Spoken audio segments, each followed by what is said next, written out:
Ang pangako sa atin, 1 year. So, ang pangako sa akin, pagka umulan ulit, hindi magbabaha. So, mga 9 months na trabaho, bago dadating ulit ang ulan, hopefully by that time, hindi na tayo makakakita ng baha. Kagaya ng nakita natin noon.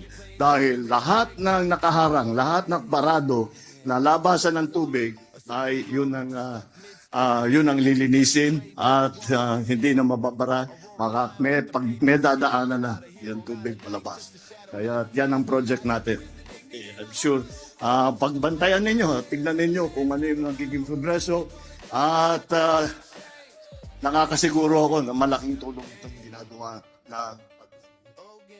How can you assure us that yung gagawin pong rehabilitation sa EDSA will last us a long time at hindi po after 1 year or 1.5 years ay butas-butas na naman Ganda pong ito? tanong yan. No, unang-una, ang ginagamit nating aspalto ngayon at itong pagre-reblock natin, no, talagang piging-pigay. Ibig sabihin, nung una kasi ang piano, Pinky, talagang babakbakin yung buong EDSA mula Rojas Boulevard hanggang Monumento.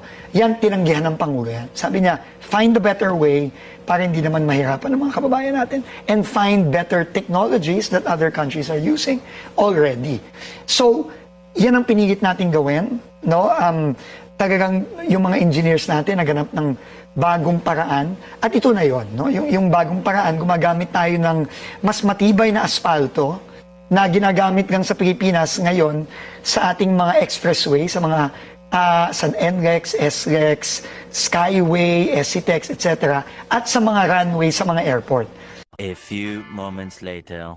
Wala pang 1 taon mula nang ayusin pero tad-tad agad ng lubak ang ilang bahagi ng EDSA. Ang mga bagong aspalto kasi ay nabakbak dahil sa ulan.